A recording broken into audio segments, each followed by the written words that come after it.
Здравствуйте, в эфире «Настоящее время». С вами Юлия Апел. Главное в программе сегодня. На востоке Украины прощаются с погибшими в результате попадания снаряда в автобус. Алексея Навального забрали на допрос в Следственный комитет. В его офисе был проведен обыск. Госсекретарь США Джон Керри находится в Париже с визитом солидарности. Начинаем, как всегда, с новостей из Праги. Сергей. Спасибо, Юлия. События дня в настоящем времени из Праги. Я Сергей Дорофеев. Здравствуйте. Сегодня в Украине хоронят погибших под Волновахой. Находившиеся в салоне автобуса 12 человек были смертельно поражены осколками снаряда. 13 раненых остаются в больнице. На этом видео обстрел дороги близ КПП украинской армии. Один из снарядов попадает и в автобус. Это в верхней части кадра. Видео с камеры наружного наблюдения.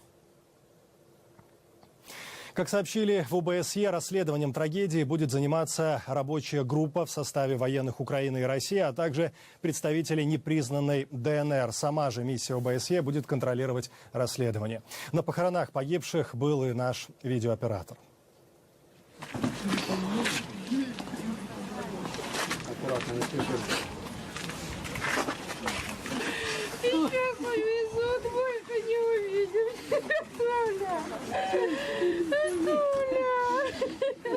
Это мой папа, Карпов Анатолий Иванович. 60 лет ему ровно было. Он был главным механиком центрально-обогатительной фабрики «Шахтерская» в городе Шахтерске. Был человеком. Если бы был плохим, я думаю, такого количества не было бы сейчас на похоронах.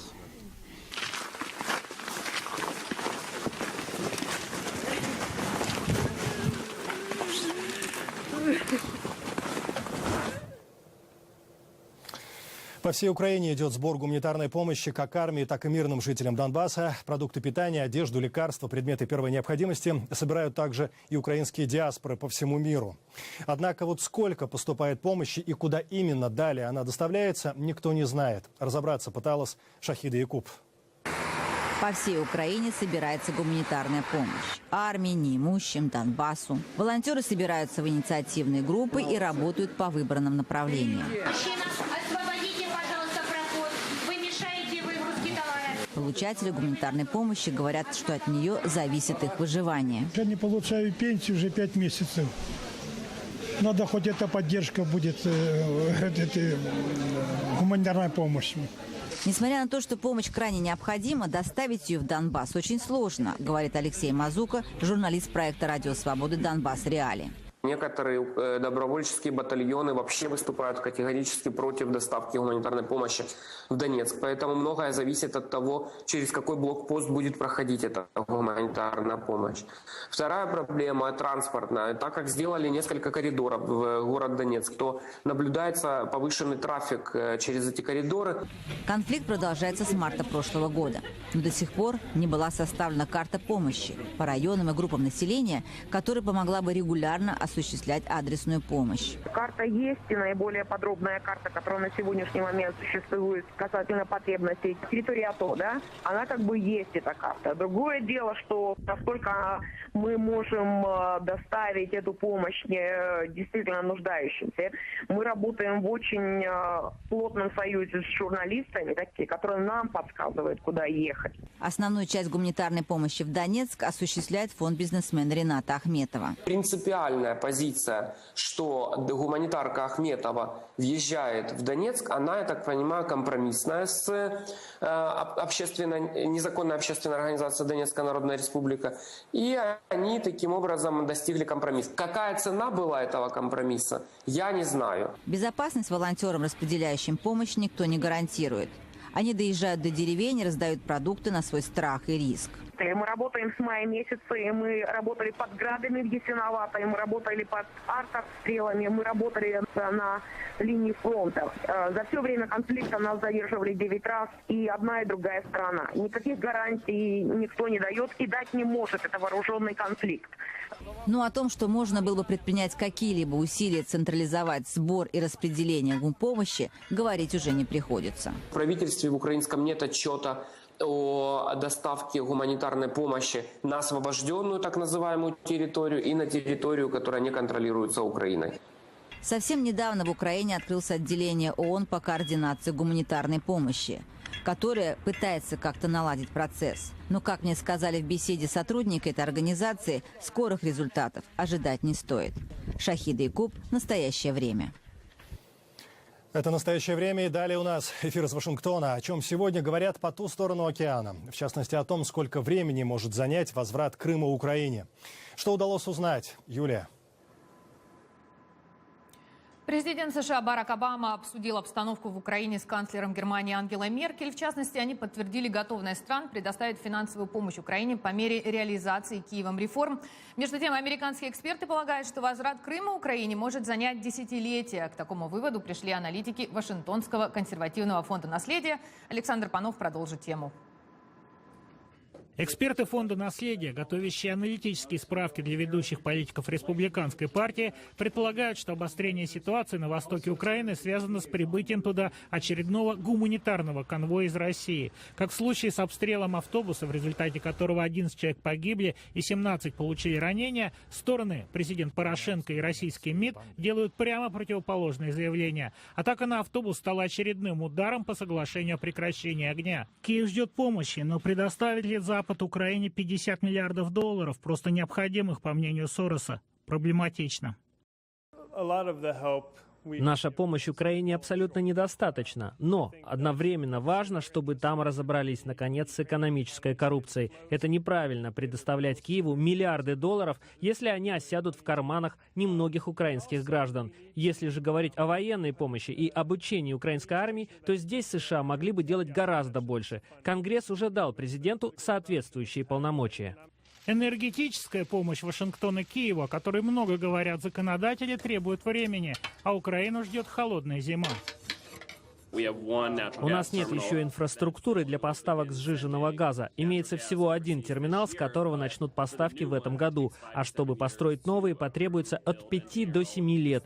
Но если будет снят запрет на экспорт сырой нефти, то мы сможем начать поставки немедленно. И это стало бы сигналом мировым рынкам и России. США готовы поставлять свои энергоресурсы туда, где это требуется. Снижение мировых цен на нефть, падение курса рубля и проблемы российской экономики способны опустить на землю заоблачный рейтинг популярности Владимира Путина, считают в Вашингтоне. Я не представляю себе такой цены на нефть, которая приведет к насилию и крови на улицах Тулсы, штат Оклахома. Но я могу себе представить, что есть такая цена, которая вызовет уличные волнения в России и других нефтезависимых странах. Проблема России не только в дисфункциональности экономики, но и в столь же неразвитых социальных институтах. Впрочем, отношения с Россией, испортившиеся из-за событий в Украине, в Вашингтоне не стремятся окончательно заморозить. Атака террористов в Париже и казнь боевиками исламского государства людей, названных русскими шпионами, если это видео не постановочное, куда уж нагляднее показали, у Запада и России есть общий враг.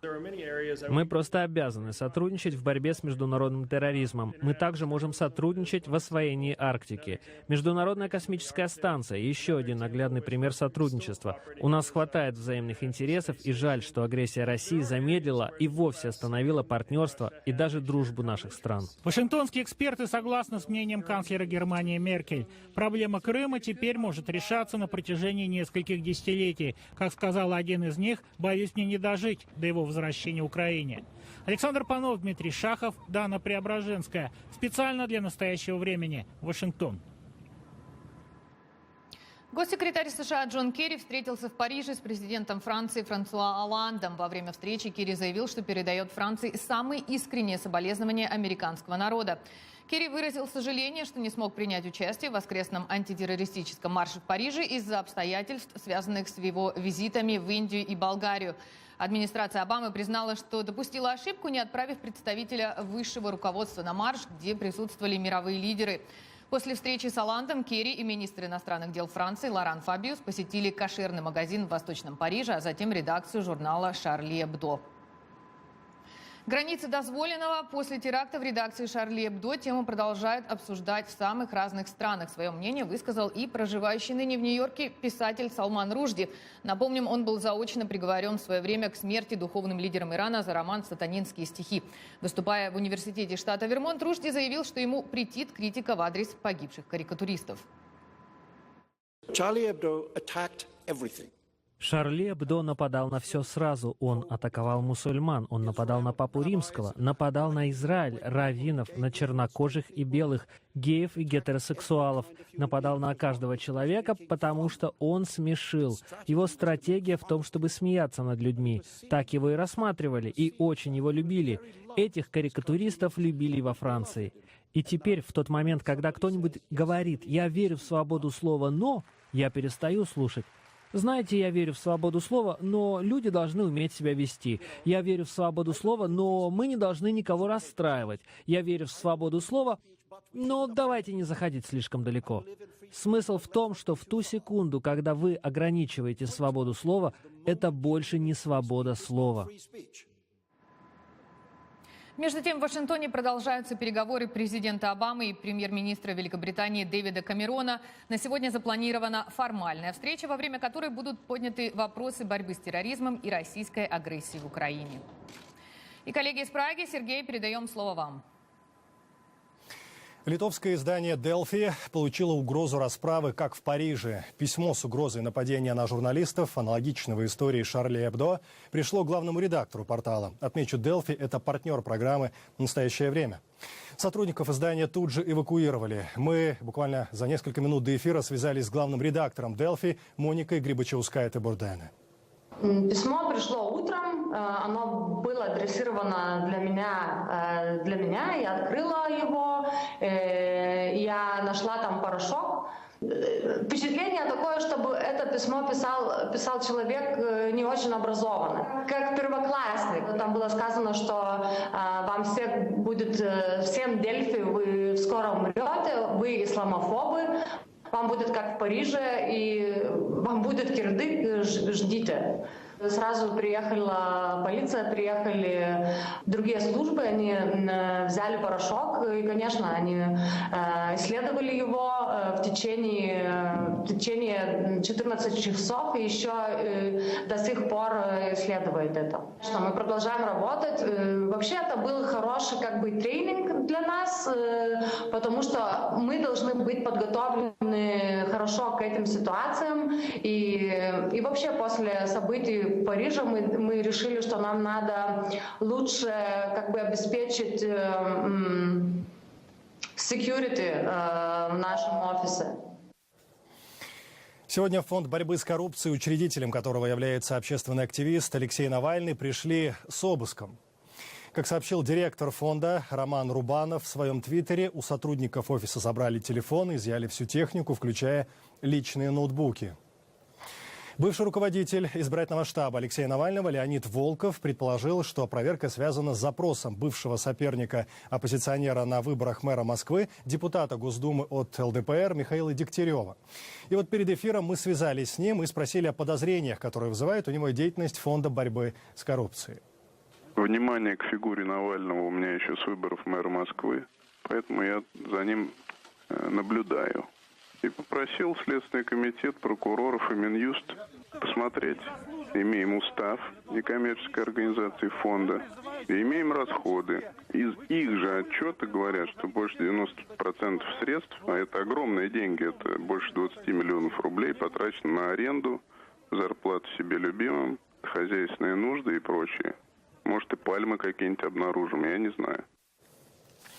Пресс-служба СК сообщает, что обыск в фонде связан как раз с запросом депутата Дегтярева. Однако, по словам юриста организации Любови Соболь, силовики пришли в фонд в рамках дела о краже картины «Плохой и хороший человек», возбужденного минувшим летом. Это и значится, отмечу, в постановлении о проведении обыска. Полотно изъяли в квартире Навального, и, по версии следствия, картину украли соратники общественного деятеля.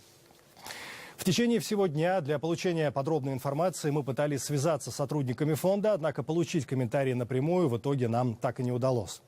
И тем временем накануне Алексея Навального вызвали на допрос в Следственный комитет, но идти на него он отказался, поэтому сегодня его доставили туда принудительно. По дороге в СК Навальный напишет в Твиттере: «Установили рекорд, 12 человек встречали на выходе из подъезда постановление о приводе».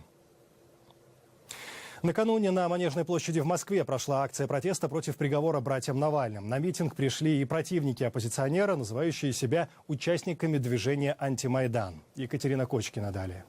Несколько сотен человек вышли на несанкционированную акцию в поддержку политзаключенных в Москве. Изначально мероприятие было приурочено к дате оглашения приговора Алексею Навальному. Однако перед новогодними праздниками суд неожиданно перенесли на 30 декабря. Сам Навальный на акцию не пришел и призвал сторонников отменить ее и сосредоточиться на подготовке масштабных митингов в феврале. Организаторы связывают малочисленность акции с отсутствием оппозиционера. В очередной раз это показывает, что мы что-то делаем не так, раз мы не можем объяснить людям, зачем выходить. Может ли русский человек вообще без батьки? Вот Алексей Навальный сказал, что вроде как не надо выходить, и люди не выходят. Хотя понятно, что дело же не только в Алексее Навальном.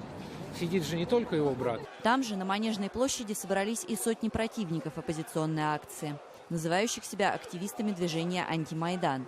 С ними пришли и ряженые казаки, украсившие себя георгиевскими лентами. «Я тебя не трону, ты не беспокойся». Активисты движения «Антимайдан» не отставали от казаков и скандировали свои лозунги. Не нравится Россия, вали в США! Не нравится Россия, вали в США! Спустя час после начала акции оба несанкционированных митинга, как сторонников, так и противников Алексея Навального, разогнали сотрудники полиции.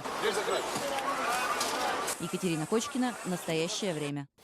Вновь время передавать слово в Вашингтон, где в эти дни обсуждают нынешние политические тенденции в России. Юлия. Сергей, спасибо. Действительно, этот вопрос стал темой обсуждения в Вашингтонском центре стратегических и международных исследований.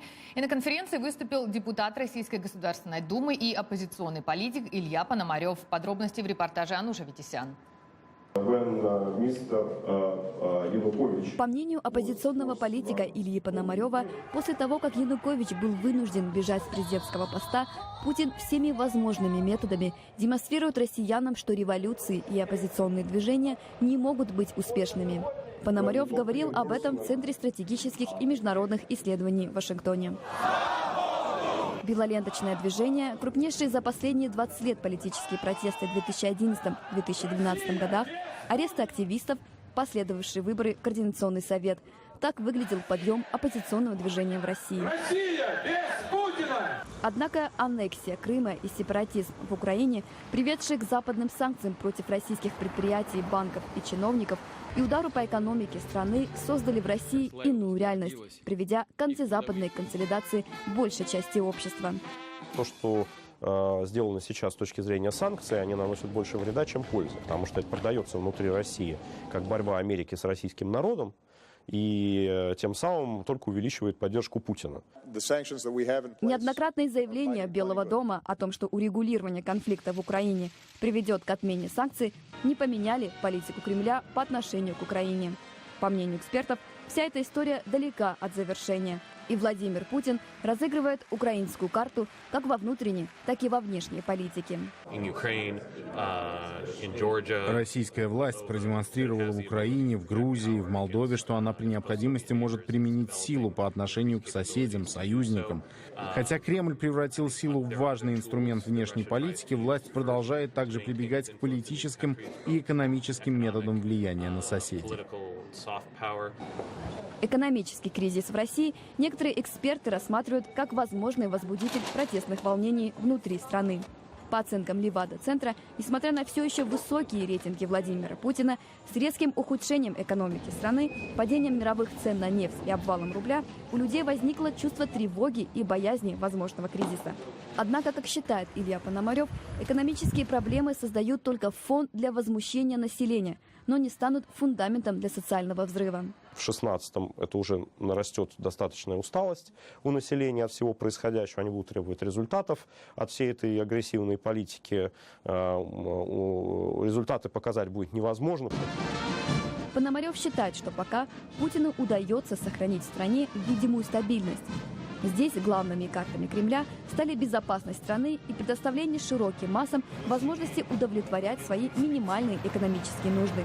Для того же, чтобы люди доверяли оппозиционным политикам, по мнению Пономарева, сама оппозиция должна сформировать четкое видение России после Путина. Ануша Витисян для программы «Настоящее время», Вашингтон. От политики к экономике. Управляющий директор Международного валютного фонда Кристин Лагард накануне отметила высокие показатели американской экономики в 2014 году. По ее словам, тенденция должна продолжиться и в ближайшие 12 месяцев как результат роста потребительской активности населения. Благоприятная ситуация в экономике США позитивно отразилась и на одном из основных торговых партнеров Соединенных Штатов Китае. Подробности в сюжете Алексея Березина. Китай превзошел ожидания экспертов и показал сильный рост экспорта на 9,7% за последний месяц 2014 года. Импорт снизился на 2,4%. Эксперты и здесь не угадали. Снижение оказалось не столь значительным, как предсказывали. Экономисты Рейтера ожидали снижения импорта на 7,4%, а рост экспорта всего лишь на 6,8%. Таким образом, положительный торговый баланс за декабрь 2014 года у Китая составил 49,6 миллиардов долларов, сообщает китайская таможенная служба. По мнению экспертов Блумберга, производство в Китае стимулирует окрепшая после кризиса экономика Соединенных Штатов. Мы ожидаем, что экспорт продолжит свой здоровый подъем, в то время как мы оптимистично оцениваем рост экономики США. А со снижением цен на сырьевые товары это поможет снизить затраты на импорт. На что мы особо будем обращать внимание, так это на данные импорта, которые говорят о продолжающемся замедлении роста китайской экономики. Несмотря на ряд крупных контрактов, в первую очередь в энергетической сфере, которую Китай подписал с Россией в прошлом году, и инвестиции в инфраструктурные проекты в Европе, одним из основных торговых партнеров Китая остаются Соединенные Штаты. У нас складывается ситуация, при которой глобальный потребитель набирает силу, пользуясь снижением цены на бензин и дизельное топливо. Китай остается самой крупной производящей экономикой в мире и получает от этого выгоду. 19% китайского экспорта приходится на США. Это первое место. В Россию же отправляется только 2,3% китайских товаров, произведенных на экспорт. По этому показателю Россия находится на 9-м месте, немного отставая от Франции и несколько опережая Индию. Если же говорить о долларовом эквиваленте, то по последним данным ООН, США закупают в Китае товаров почти на 400 миллиардов долларов в год, а продают в Китай на 113,5 миллиардов. В России же Китай закупает товаров на 38 миллиардов долларов, а продает на 48. В результате несложных подсчетов, если говорить об импорте-экспорте, то положительный баланс Китая от сделок с США превышает аналогичный показатель с Россией за год более чем в 28 раз. Исходя из этого, можно сделать вывод, что союз Китая и России обусловлен скорее политическими моментами и лишь туманными долгосрочными бизнес-перспективами.